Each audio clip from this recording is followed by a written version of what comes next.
Hello friends, देव studies से मैं पूनम कुमारी आपका बहुत बहुत स्वागत करती हूँ।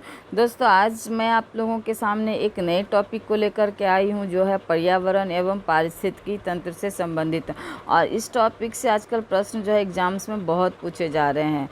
तो आइए हम लोग जो है बिना वक्त गवाए जो है पहले प्रश्न की ओर बढ़ते हैं, जो कि पर्यावरण और पारिस्थितिकी तंत्र से संबंधित है। तो पहला प्रश्न है इसका दोस्तों कि निम्नलिखित में से कौन कृत्रिम पारिस्थितिकी तंत्र है।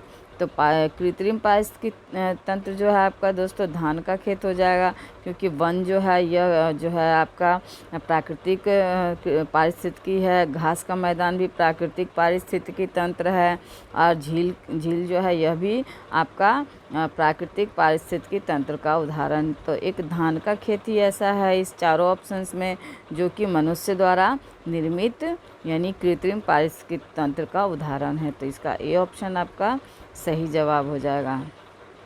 अगला प्रश्न है हमारा कि टैगा वन विशिष्टता है। तो टैगा वन कहाँ की विशिष्टता है दोस्तों? तो ये उपोष्ण कटिबंधीय क्षेत्र की विशिष्टता है, यानी उपोष्ण कटिबंधीय क्षेत्र में जो है टैगा वन मिलते हैं यानी पाए जाते हैं। तो इसका सी ऑप्शन आपका सही जवाब हो जाएगा। तीसरा प्रश्न है हमारा कि निम्नलिखित में से कौन सा एक पारितंत्र यानी इकोसिस्टम सर्वोत्कृष्ट वर्णन है। तो चार ऑप्शंस में देखते हैं इसका क्या सही जवाब होगा दोस्तों। तो इसका सही जवाब हो जाएगा दोस्तों सी ऑप्शन, जीवों का समुदाय और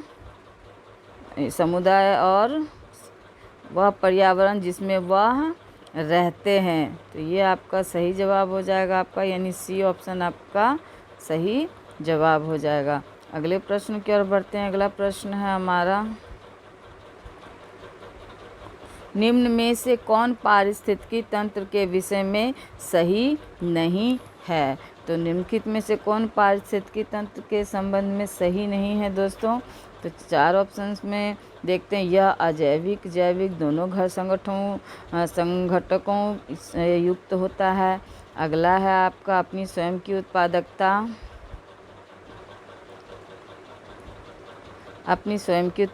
होती। यह एक बंद तंत्र होता है। यह एक प्राकृतिक संसाधन तंत्र होता है। तो यह एक बंद तंत्र होता है। सी ऑप्शन इसका सही जवाब हो जाएगा। अगले प्रश्न की ओर बढ़ते हैं। अगला प्रश्न है हमारा कि पारिस्थितिकी निम्नलिखित के बीच पारस्परिक संबंधों का अध्ययन है, यानी कि किनके बीच जो है पारिस्थितिकी पारस्परिक संबंधों का अध्ययन है। तो इसका सही जवाब हो जाएगा दोस्तों जीव और वातावरण, यानी पारिस्थितिकी जो है आपका जीव और वातावरण के बीच पारस्परिक संबंधों का क्या है अध्ययन है। तो ए ऑप्शन इसका बिल्कुल सही जवाब हो जाएगा। अगले प्रश्न की ओर बढ़ते हैं। अगला प्रश्न है हमारा कि वेल और एवं शार्क है, यानी वेल और शार्क क्या है दोस्तों, ये पूछा जा रहा है। तो वेल और शार्क जो है समुद्री पारितंत्र के उदाहरण है, यानी ये वेल और शार्क जो है समुद्र में रहते हैं, इस वजह से ये समुद्री पारितंत्र के उदाहरण है। तो बी ऑप्शन इसका सही जवाब हो जाएगा। अगला प्रश्न है हमारा कि पारिस्थितिकी निकाय में ऊर्जा का प्राथमिक स्रोत है। तो पारिस्थितिकी निकाय में ऊर्जा का प्राथमिक स्रोत क्या है दोस्तों। तो पारिस्थितिकी निकाय में ऊर्जा का जो सबसे महत्वपूर्ण स्रोत है दोस्तों वह सौर ऊर्जा है। यह लगभग सभी को पता है, यानी कि जो भी एग्ज़ाम्स की तैयारी कर रहे हैं उनको पता है कि पारिस्थितिकी निकाय में ऊर्जा का जो प्राथमिक स्रोत है वह है सौर ऊर्जा, यानी सूर्य की किरणें। तो अगले प्रश्न की ओर बढ़ते हैं। अगला प्रश्न है हमारा निम्नलिखित में से किस कार्य से पारिस्थितिकी संतुलन बिगड़ता है। तो किस कार्य से बिगड़ता है दोस्तों। तो जाहिर सी बात है लकड़ी काटने से, यानी लकड़ी काटने से जंगलों का सफाया होगा यानी पेड़ पौधों की कमी होगी। तो क्या होगा पारिस्थितिकी जो है हमारा संतुलन बिगड़ने लगेगा। तो लकड़ी का काटना इसका सही उत्तर हो जाएगा। बाकी सामाजिक वानिकी वन महोत्सव इन सब से जो है आपका पारिस्थितिक संतुलन जो है वह बना रहता है। तो अगले प्रश्न की ओर बढ़ते हैं। अगला प्रश्न है हमारा,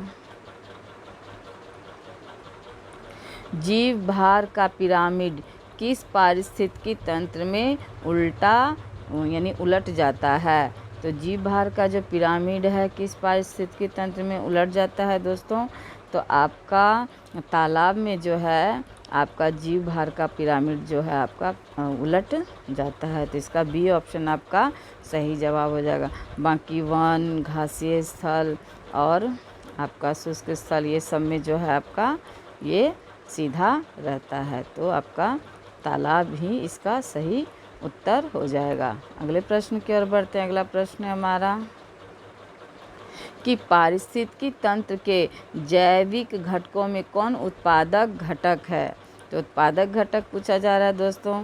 तो 4 ऑप्शंस में इसका सही जवाब हो जाएगा हरे पौधे इसका सही जवाब हो जाएगा, यानी डी ऑप्शन इसका सही उत्तर हो जाएगा। अगला प्रश्न है हमारा कि निम्नलिखित में से कौन सा एक आहार श्रृंखला का सही क्रम है? तो आहार श्रृंखला का क्रम हो जाएगा दोस्तों डायटम, क्रस्टेशियाई एवं हैरिंग, यानी ये ऑप्शन आपका सही जवाब हो जाएगा इस प्रश्न का। अगले प्रश्न की ओर बढ़ते हैं। अगला प्रश्न है हमारा कि पारितंत्रों की घटती उत्पादकता के क्रम में उनका निम्नलिखित में से कौन सा अनुक्रम सही है? तो सही अनुक्रम पूछा जा रहा है। तो इसका सही उत्तर हो जाएगा दोस्तों आपका मेसो, यानी सी ऑप्शन आपका सही जवाब हो जाएगा। मेसो, घास स्थल, झील, महासागर, तो यानी इसका ये उत्पादकता यानी घटती उत्पादकता का सही क्रम है। अगर इसको सही यानी बढ़ती हुई उत्पादकता में हम लोग लेंगे तो यहाँ महासागर से शुरू करेंगे, फिर झील हो जाएगा, फिर घास स्थल हो जाएगा, फिर मैसो लास्ट में हो जाएगा। तो चूँकि उल्टा पूछा जा रहा है तो इस वजह से यहाँ से मैसो से ही स्टार्ट होगा। अगले प्रश्न की ओर बढ़ते हैं और अगला प्रश्न है हमारा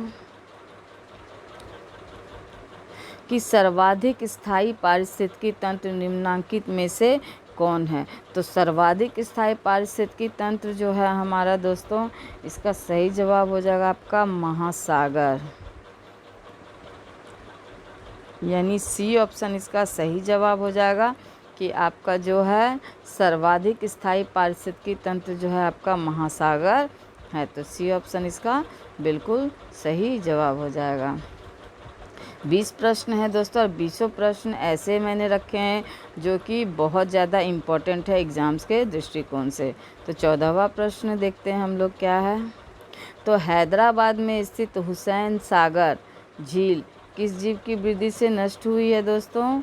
तो यह प्रश्न भी बहुत इम्पोर्टेंट है।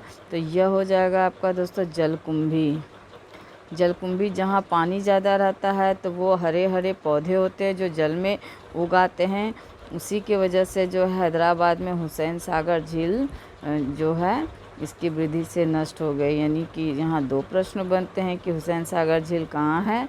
तो हैदराबाद में। और यह हुसैन सागर झील में किस जीव की वृद्धि से ये हुसैन सागर झील नष्ट हुई है? तो जलकुंभी के वृद्धि से जो है ये हुसैन सागर झील नष्ट हुई है। अगले प्रश्न की ओर बढ़ते हैं। अगला प्रश्न है हमारा कि पारिस्थितिकी तंत्र की संकल्पना को प्रस्तावित किया था। तो किसने प्रस्तावित किया था दोस्तों? पारिस्थितिकी तंत्र की जो है आपकी जो संकल्पना है उसको किसने किया था? तो टांसले ने किया था। तो इसका डी ऑप्शन सही जवाब हो जाएगा दोस्तों टांसले। स्पेलिंग मिस्टेक है यहाँ पे थोड़ा, तो डी ऑप्शन इसका सही जवाब हो जाएगा। अगले प्रश्न की ओर बढ़ते हैं। अगला प्रश्न है हमारा कि निम्न में से किसने सर्वप्रथम गहन पारिस्थितिकी यानी डीप इकोलॉजी शब्द का प्रयोग किया था? तो सबसे पहले जो डीप इकोलॉजी का प्रयोग किसने किया था दोस्तों? तो इसका सही जवाब हो जाएगा दोस्तों अर्नीज नेस ने जो है आपका सर्वप्रथम डीप इकोलॉजी का जो है प्रयोग किया था। अगले प्रश्न की ओर बढ़ते हैं। अगला प्रश्न है हमारा कि पारिस्थितिकी निषेध आला की संकल्पना को प्रतिपादित किया था। तो पारिस्थितिकी निषेध आला की संकल्पना को किसने प्रतिपादित किया था? तो इसका सही उत्तर हो जाएगा दोस्तों ग्रीनेल ने। ग्रीनेल के द्वारा जो है पारिस्थितिकी निश्चय आला की संकल्पना को प्रतिपादित किया गया था। अगले प्रश्न की ओर बढ़ते हैं। अगला प्रश्न है हमारा कि एक तालाब के पारितंत्र में जीव भार का पिरामिड होता है। तो जीव भार का पिरामिड कैसा होता है दोस्तों? तो इसका सही जवाब हो जाएगा दोस्तों आपका उल्टा, यानी कि हमेशा जो है इसमें इसका भार उल्टा रहेगा। तो बी ऑप्शन आपका सही जवाब हो जाएगा।